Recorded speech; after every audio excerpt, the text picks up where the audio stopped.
যেমন কি আগের এপিসোডে আমরা দেখেছিলাম যে হেনার সবকিছু মনে পড়ে যায় আর ওরা একে অপরকে হাগ করতে লাগে। এরপর আমাদের 1 বছর পরের দৃশ্য দেখানো হয় আর এখানে আমরা জানতে পারি যে কিছুদিনের মধ্যেই স্কুলে একটা ফেস্টিভ্যাল হতে চলেছে। আর সাথে আমরা এটাও জানতে পারি যে ভাইস প্রিন্সিপাল আর মিস্টার এলি এই স্কুল ছেড়ে অন্য কোথাও চলে গিয়েছে, মানে ওরা এই স্কুলে এখন আর জব করে না। এইদিকে মিস ইউনো একটা বয়ফ্রেন্ড খুঁজে নিয়েছে যে কিনা ওকে অনেক রকমের গিফট দিয়ে থাকে আর এই কারণে ও ওর রিলেশনশিপে অনেক বেশি হ্যাপি ছিল। এরপর আমরা রাতের বেলা দৃশ্য দেখতে পাই আর এখানে আমরা দেখি যে হেনা জিনের জন্মদিনের জন্য প্ল্যানিং করছে আর ওর দিদির সাথে আলোচনা করছে যে কিভাবে কি করলে ও জিনকে খুব ভালো একটা সারপ্রাইজ দিতে পারবে। পরের দিন হিউনা আর উতে কিউনার বাবা মায়ের সঙ্গে দেখা করতে এসেছিল আর এখানে আমরা এটা জানতে পারি যে অলরেডি সবাই জানতে পেরে গিয়েছে যে কিউনা আর উতে একে অপরকে ডেটিং করছে আর কিছুদিনের মধ্যে ওদের বিয়েও হতে চলেছে আর এটা নিয়ে ওদের ফ্যামিলির লোকজন অনেক বেশি হ্যাপি ছিল। এরপর আমরা হেনার আঙ্কেলকে দেখতে পাই আর আমরা এটা জানতে পারি যে হেনার আঙ্কেলই হচ্ছে মিস ইউনার বয়ফ্রেন্ড। আঙ্কেল একটা রেস্টুরেন্টে এসেছিল মিস ইউনের সাথে দেখা করার জন্য আর এখানে এসে আঙ্কেলের সাথে কিছু একটা হয়ে যায়, ফলে আঙ্কেলের আবারও কথা বলার শক্তি হারিয়ে যায় এবং আঙ্কেল কুকুরের মতো ঘেউ ঘেউ করতে লাগে আর এটা দেখে মিস ইউন এখান থেকে পালিয়ে যায়।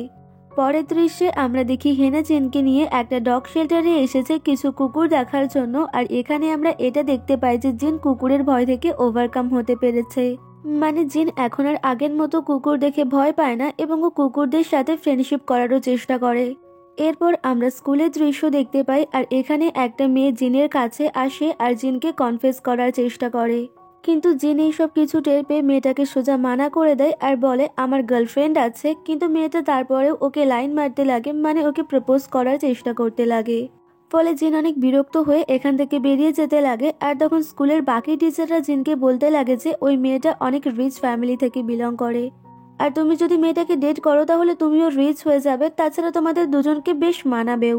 এদিকে হেনা এইসব কথা শুনে দুঃখী হয়ে বাইরে বেরিয়ে যায় আর ওকে বাইরে যেতে দেখে জিনও ওর পিছু পিছু বাইরে চলে আসে আর তারপর ওর হাত ধরে ওকে বলতে লাগে তুমি কি বোকা নাকি, তুমি সবার সামনে কেন কিছু বললে না, তুমি কেন বললে না যে আমি তোমার বয়ফ্রেন্ড আর আমার উপরে শুধুমাত্র তোমার অধিকার রয়েছে। এদিকে হেনা তো ওর এমন সব কথা শুনে প্রচন্ড অবাক হয়ে যায় আর ওকে বলতে লাগে যে তুমি এত রেগে গেছো কেন। জিন এবার হেনাকে টেনে ধরে সবার সামনে নিয়ে আসে আর সবাইকে বলতে লাগে যে আমার আপনাদের কিছু বলার আছে।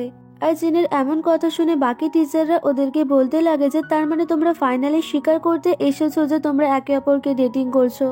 আমরা তো ভাবলাম তোমরা আরো কয়েক বছর এভাবেই সিক্রেটলি তোমাদের ডেটিংটা চালিয়ে যাবে।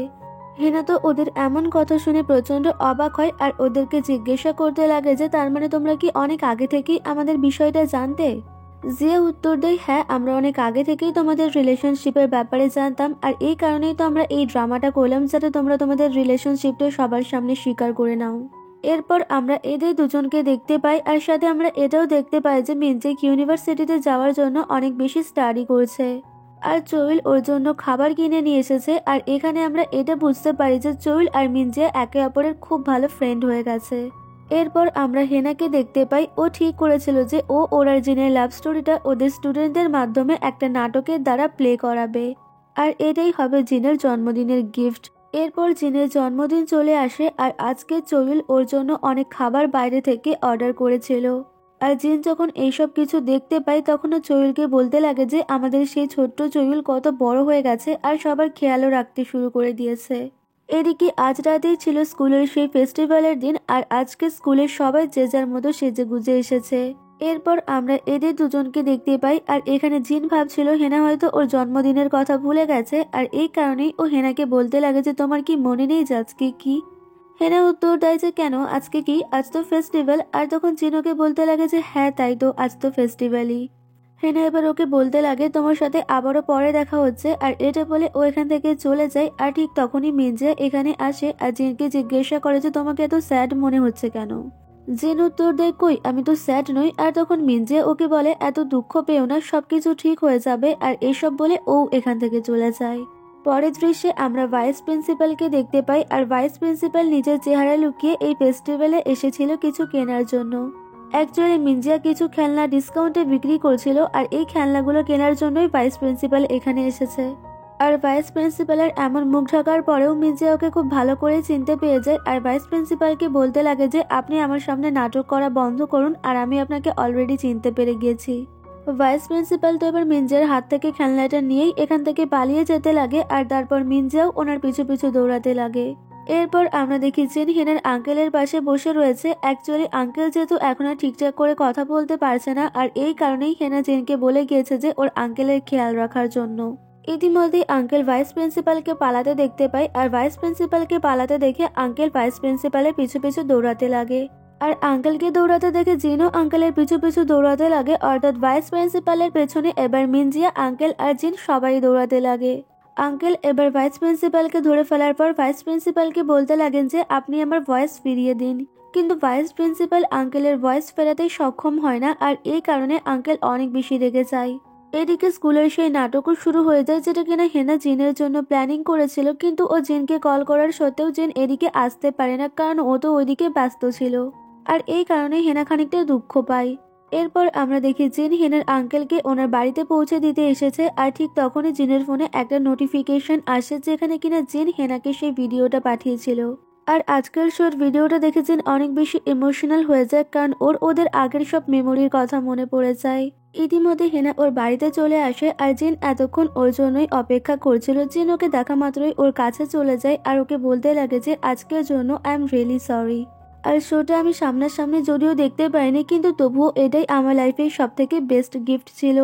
হেনা এবার ওকে জিজ্ঞাসা করে যে তার মানে তুমি আমার পাঠানো ভিডিওটা দেখেছো? জিন উত্তর দেয় অফকোর্স আমি ভিডিওটা দেখেছি।